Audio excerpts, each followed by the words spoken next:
a horse that was quite violent and aggressive. They were going to send him to a slaughterhouse. He got adjusted. He's a completely different horse now. So I guess all mammals, you can literally adjust any vertebrate animal. There's this doctor also did it on the snake. I think I saw one about with an iguana, a green lizard with an iguana. Hi everyone, welcome to Puzzle Exchange. I'm your host, Dr. Deb. I'm a TCM doctor with 17 years of experience. We meet different practitioners and discuss different healing methods. Today I'm talking to Dr. Cory Shank. He's a chiropractor who's doing things differently. We're exploring how chiropractic care has evolved beyond just cracking backs, and there's so much more into it, including gentle adjustments and soft tissue work. And we're going to be talking about working with babies. We also do infant massage and how both chiropractic and acupuncture can help with animals and the energetic side of healing like Reiki or emotional release. And we will also dive into prenatal and postnatal care, how chiropractic and yoga can support moms through their pregnancy and recovery. And my favorite part is we'll try treatments on each other and we'll see the real results. Let's go. With the chiropractic techniques been involved, do you know, is there a difference? Like traditionally what people think of chiropractors do and then what you do now is combining with these two together? It's a valid question of how any modality changes and morphs through the years. What chiropractic was first devised as from the founders of D.D. and B.J. Palmer. And as they were going, they had their different techniques. And I'm on the side of a non-traditionalist, and mostly because that's how I first came into chiropractic was a gentleman who was doing soft tissue work, BGI, which is biogeometric integration. That's a technique and typical diversified chiropractic adjustment. And diversified is, I guess, the osseous making a sound when you make the adjustment. And I think that's the public's main view of what chiropractic is. And my view is just like better in terms of the more the techniques, the better the profession, because it can then call towards a greater public service and more people can then ascribe to what works for them. The frustrating part of that is it adds confusion and it's hard to market and communicate that to the people. And so I think it can totally be possible. And to your question, I think it's great. And it shows that it's not a stagnant profession. It's like forever evolving profession. And when I first went to school, I didn't realize how many techniques was in chiropractic in that profession. And it has as many techniques as soft tissue massage world. And again, I think it's wonderful because it can call to a lot of people. And I think it strengthens the profession at large. And for what you've learned and what you do right now, what's the most kind of cases you take in, or what do you like to work more into? Yeah, it's kind of like you, where I don't know if I have a specific demographic that I lean into. I definitely don't market a niche or a niche demographic. There's a saying that pain brings them into the door, but joy keeps them there. So it's like somehow people find me through word of mouth, and hopefully I can give them something in order for them to stick around or stay underneath care, because it is a preventative profession. It's alternative medicine. And so I am looking to serve more babies and infants and prenatal care and postnatal care. It's another part of the population that I don't have a lot of experience with, but I definitely I see the value in it, huge value of being able to help babies when they're young, because they're so much available to help them in any situation in terms of a lot of jaw and neck stuff coming out of the breathing canal. So there's a huge value in helping babies come into the world with certain misalignments. How young could you treat? It's a valid question. There's even a couple of days old. If you have heard some chiropractors be there at the time of birth with the midwives and doulas, and there are chiropractors that do alcohols like that. And so it's just so that sometimes they can latch good onto the breast. And sometimes TMJ and the tongue tie and how the palate is, sometimes newborns don't come in with that all functioning.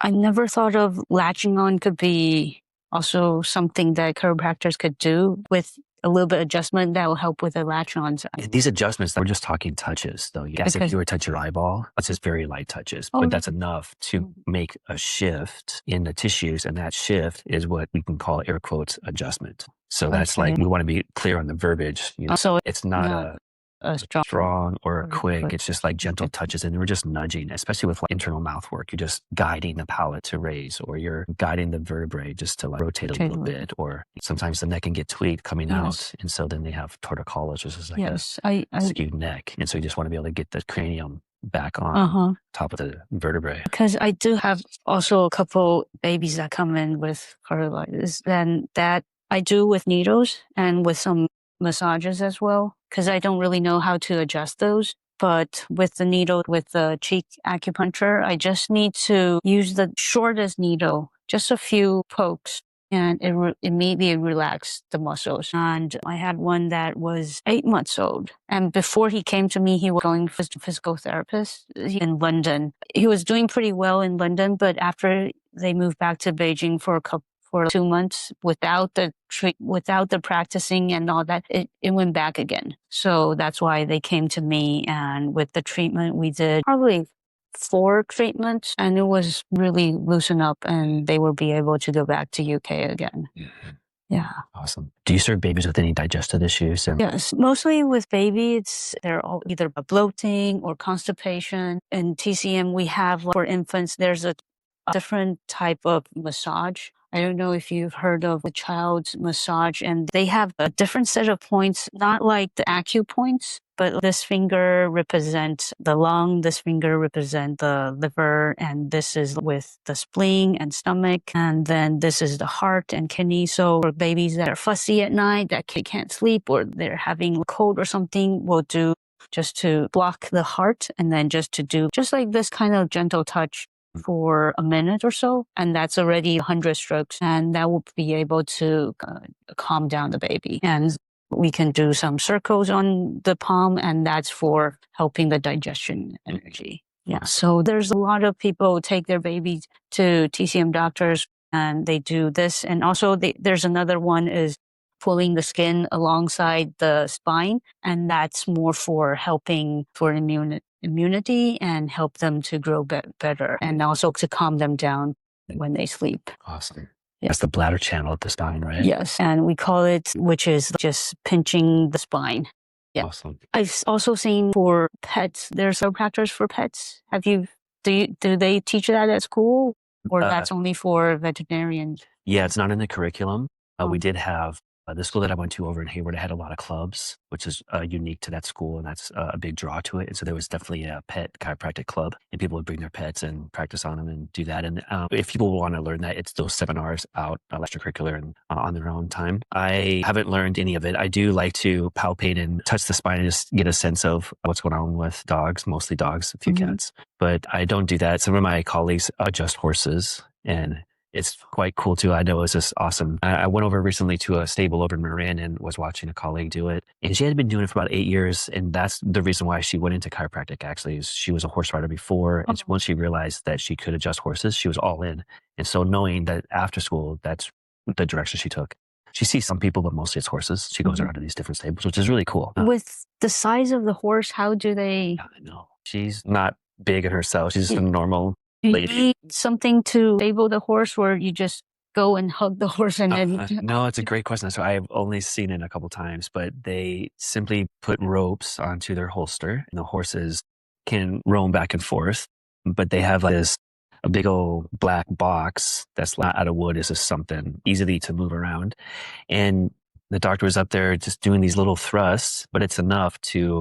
Sometimes you don't make a sound, but there's these thrusts and these contacts for these horses to make a difference. And one horse, particularly before and after, and they do these little signs that the horse chiropractor knows what to look for, these muscle twitches, and then how they move their head if they're either disassociating or staying with the session. It was quite remarkable. But afterwards, seeing this horse walk away, it was as if he was sleepwalking, and they're like jokingly drunk. But it was really significant about how the horse responds. And there's this nice movie documentary called Adjusted about a horse that was quite, let's just say, violent and aggressive and would fight and bite and kick. And they were going to send him to a slaughterhouse or whatever. And he got adjusted and was underneath chiropractic care, and he's a completely different horse now. So I guess all mammals, you can literally adjust any vertebrate animal and have some benefits from it. Because I did not only mammal, I did see people. There's this doctor also did it on the snake or something because they're so long. They have vertebrates. I think I saw one about with an iguana, a green lizard, an iguana. Well, it's quite impressive too. Cool. I don't think I'll ever go into animal chiropractic in terms of something to charge for, but for friends and family, I'll look out, put hands on. But we'll see, that may change. But then how about with elders? They're more stiff, and then you also work on the soft tissue, then do a little light adjustments, or? I actually, in Marin, my office is across the street from assisted living care center. And so I have, and I go over there on Tuesdays now. And I recently see 93-year-old beautiful lady. And I think she's 88, 89, wonderful lady. They're awesome. So there's still plenty to do, even with osteoporotic, arthritic skeletons. And most of that because of the NET or the BGI. There's another technique called SOT, sacral occipital technique, where they use these blocks. And you can still do a lot with not like they call it a high velocity, low amplitude adjustment, where it's like that quick thrust kind of thing, trying to gap the joint space.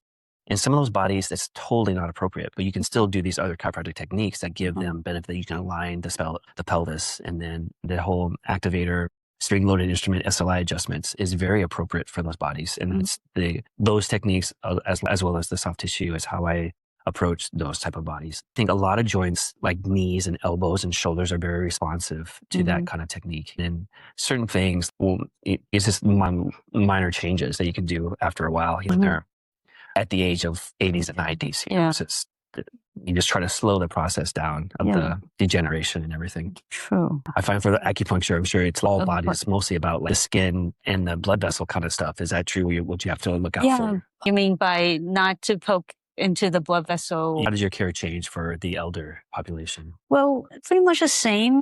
Also, because with needles, it's much gentle, so it's not like bone adjusting or anything, but also working with some massages first just to help them one is me to feel where the tensions are, and then another just with some gentle touch and all that, they feel much better already. And with acupuncture, now that I use cheek acupuncture, I don't need to put it in the bodies, and also you don't need to expose any skin. So it's easier for me to just use that. And with elders, a lot of them have neuropathy. Some have like side effects after a stroke. So with after stroke, there's some numbness or some lack of motions, and that then we use acupuncture that could help with if they have numbness in the fingers and they have more range of motions and all that. So that's usually for a lot of elders. Scientists have been trying to prove that it's because of nerves, but it's not explainable by just using nerves. Yeah, the energetic system of the body is separate than any of the physical, even though it lies within the physical. And that's part of the confusion and the maddening part of it. And the skeptics can easily point that out, but at the same time, so many results with it. And that's the beauty of this complex system that we have, is that energetic system that's enmeshed inside the physicality that we really can't put a finger on it. And this is how in the world, and there's the TCM and the other modalities that have definitely detailed it out and mapped it out through painstakingly mistakes and all through the generations. And it's quite remarkable. At the same time, it's very humbling to know that how can we actually pin it down and prove it? Because it's just really hard. And that's where even a lot of professions get into peer-reviewed studies. Is in order for the scientific mind and the skeptic mind to be believing in it, it's like if you see it or read about it, then they believe it. But it's a shortcoming. And unfortunately, it can't have enough peer-reviewed studies to actually prove it. And that's kind of the nature of what we're in. It's still not like you can't really prove where it is. They have a lot of needles going down and then seeing how the anatomy is. This is close to which nerve, and that's why it relates to which area. But some is not even close to any part of the nerve, but it still works there. They're still working on that. You also work with energy? I do. If we were talking technique, is like a good old Reiki energetic system is a modality that has been taught, and it's just a universal healing energy that everybody can tap into. And I think that once you talk about energy, it's prana, chi, breath, right? It's very linked to all of that. And so in short, the answer is yes. And then the more complicated response would be how and when and why. At that point, I think that's where it goes into the art of the practitioner and the session, is that hopefully that person can then rely on their intuition and the background and the strengths that they come in with to then work intuitively and energetically about how to use that in the session. So I think as well as with you, is either hands-on energetic communication or hands-off, right? Because we know that the body doesn't stop at the physical level, but there's these koshas and these layers off the body that we can tap into. And so there's off-body Reiki holdings and just transmuting energy. So you used to also use Reiki. So do you have patients that have some of the pain that it's emotional connections and that, then will you use a different method for these type of patients? It's a great question. I don't really use different techniques. It's still going to be about holding a healing container And if emotion does come up within the Reiki tradition, there's ways to work with emotion. And so then that, and as we know, emotion needs to roll through, and they either do it verbally with breath and sound or movement, or they hopefully can integrate it or dissipate it inside too. And it really is individualized on how that is seen and done. But as the practitioner and as the holder of space, it's really dependent on how to do that. And I think that's in the moment of how to do that. And it's always different for sure. I try to do less verbal processing just so that, again, I'm there to work mostly on the physical body. And that then it can be a tricky category to psychological processing, which is not my education or background. And there are times where people are verbalizing. And mostly I just want to hold a neutral space for them to process and heal and dissipate and integrate as much as they need to. That's like, you need to find the balance with a patient. And yeah. How do you find moments with emotional release? How do you... So it depends. Some patient really connects with you, and then it's easier to help them to release their emotions, like the blockage and their pain. And some, if they're skeptical and they don't really trust you, then sometimes it's hard to work with. So then if those kind of condition, then I'll use more, either using herbs or just using needles, just to let them calm down a bit. Or with the herbs, have them to take the herbs for a week. And some of the herbs I'll use more is like, depends. Probably most are related to the liver energy. When the liver energy is stuck, then it affects your mood. So then with that, after a week, they feel like, I feel much relaxed this week. And then probably they'll tell you more about what's going on. And then you can slowly work into that. So it really depends.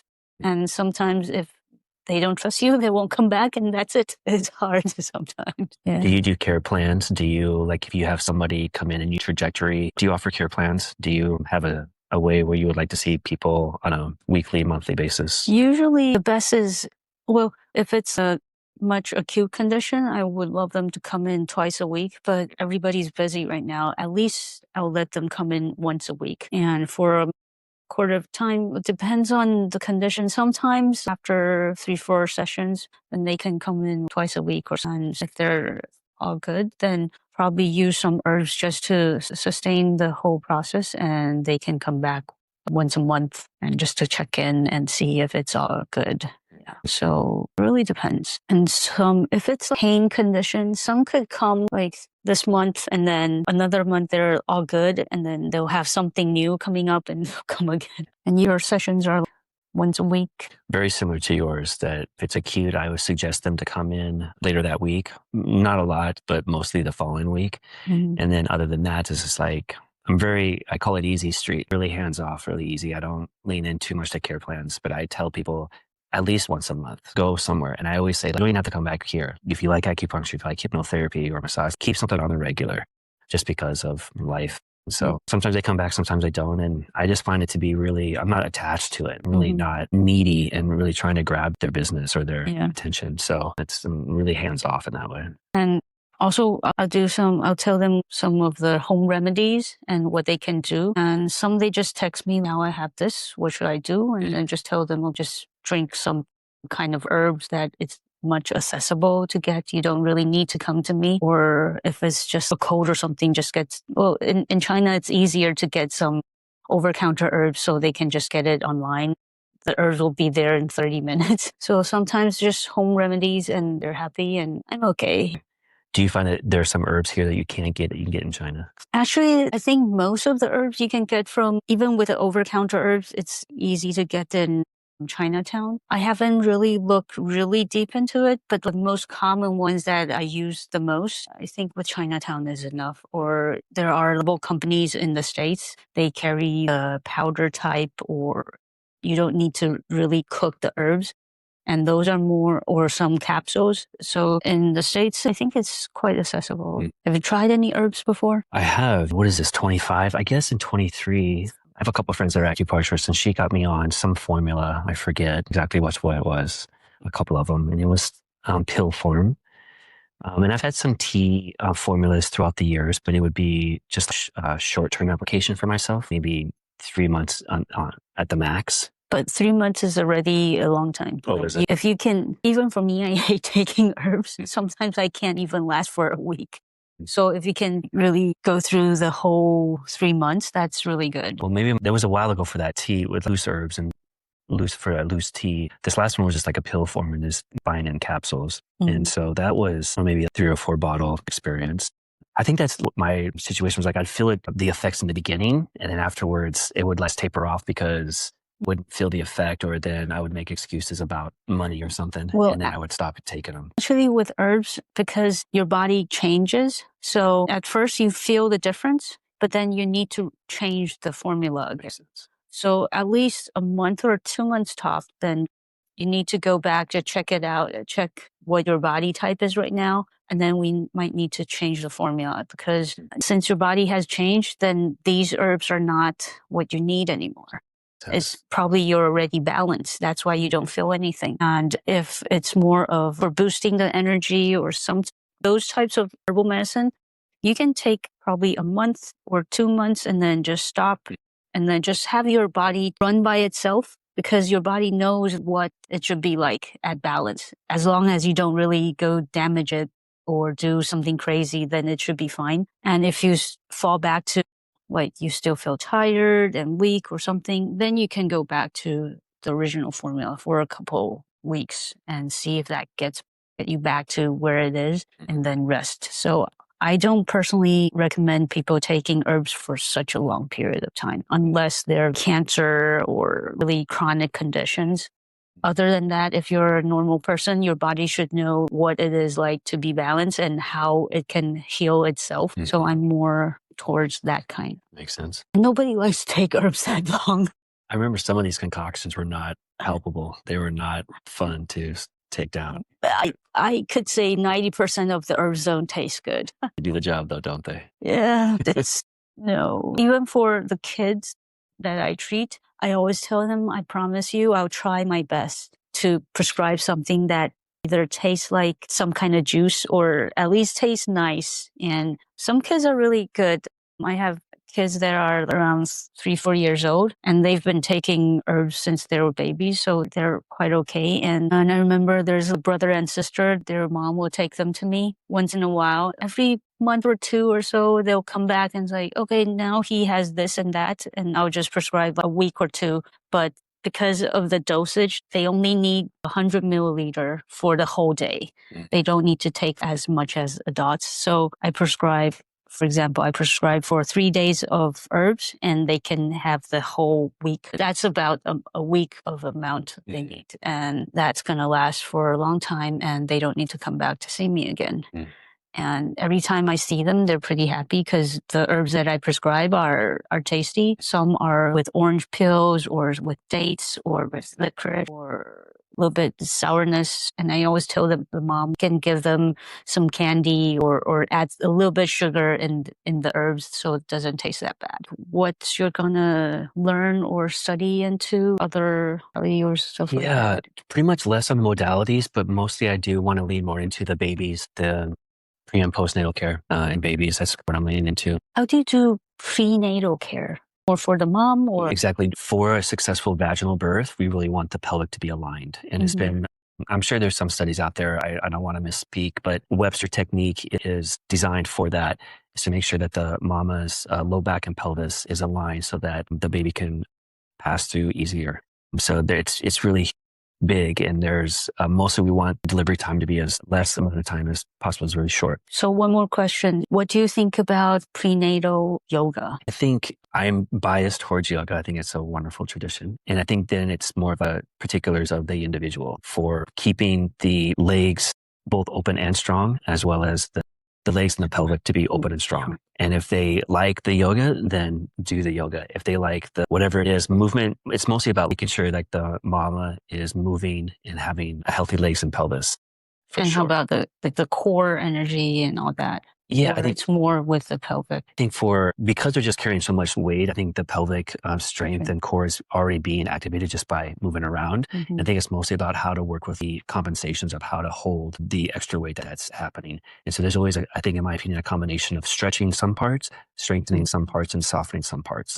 And some yoga poses are really good for that, and others you need some from the outside. But in general, I'm a fan of prenatal yoga and any type of movement that the mom likes, just so that they keep the legs underneath them and a strong back. Cool. And you do any adjustments for postnatal afterwards if they have incontinence or their pelvic floor is too weak and they have lots of pain while they walk after giving birth.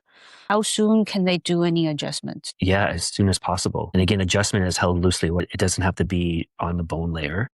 Soft tissue shift can be an adjustment. And I don't do any pelvic floor work with females, but definitely we want to be able to make sure that the pelvic is aligned, the sacrum and the ilium are communicating well. The pubic symphysis often gets misaligned through pregnancy, so that's another point of area that we need to check. And then the low back. And so I will concentrate on all those areas. And that's really important postnatal for sure. It's mostly about, and then the being able to support the core, because this has been spread so much. It's being able to keep that closed in through, that's when the core work obviously needs to be reintroduced. But do you have lots of moms come to see you, or? I do, not so much immediately after birth. One lady did come in within a month after her birth, a couple of them, but usually they're pretty good. Surprisingly, they didn't have much of vaginal tears or anything. They handled it well, which is great. And after that point, you just want to settle them in into being able to be active and caring for their new baby. And so that's the ideal, is that they are able to, and again, biasly speaking, is like pelvic was aligned so that the baby can pass through easier on the mama, easier on the baby. And then the post care is you just like get them going into their activities and into their life much more quicker. That's really nice, because I feel like, I think in China, they're really hot in doing prenatal yoga and stuff, but a lot of they still carry the traditional way, not to do anything before giving birth and then lie the whole month after birth. But we see with that kind of moms, they're much weaker because they're not that active. And so, like you said, with your patients, they're pretty good. I believe so. What I see in China, most of them have lots of pain and they don't know the breathe work during giving birth. And the first week after birth is painfulest time for them. A couple points on that is like, I can't imagine what the birthing process is like, but it's a bit of a marathon in some cases, hours long. And so we want the body to be able to get toned enough for that to happen. And that usually is done through our program, whatever that is. So that's one point, is definitely subscribe to the mamas to be active before birth for sure. And then going back, mostly the mamas afterwards is breastfeeding. And so it's a lot of upper back tension. And so that is mostly what they're coming in for. Is like usually if they've done enough care before the birthing process, the lower body is pretty well. But then now that they are spending hours down in this position, it's the shoulders, upper back. There's a lot of that. Cool. Well, thank you so much. It has been great. I really enjoyed the talk with you, and thanks for the treatment as well. Yeah, you're welcome. Yeah, I learned a lot. Likewise, I feel great. I really appreciate it. You can find me at my website. It's coryshank.com, CORYSHANK.com. Cory and I did a cross treatment. I helped Cory's leg pain using FSN treatment. So FSN, in Chinese, we call it fuzhen, meaning the floating needle, because we don't insert the needle into the muscle tissues. We just put it underneath the skin. We can relax the myofascia, relax the muscles, and helping the blood circulation to get back and decompress the nerves. You don't just lie there. I'll need you to interact with me. You might need to do some movements with me. I need to do some pushing, and you need to push. We'll do some manipulating on the muscles, and I need to do the swing on the needles. It was a pleasant, quick response with the needles. No pain, and an immediate response to it very quickly, which is, it's always, results are always really fun to get really quickly. Cory helped me fix my hip impingement. It's much relaxing because I think with Cory's, you do some with the soft tissue combining with a little bit of adjustment. And it's more, you can feel the difference than other chiropractors. You just do some cracking and then that's gone.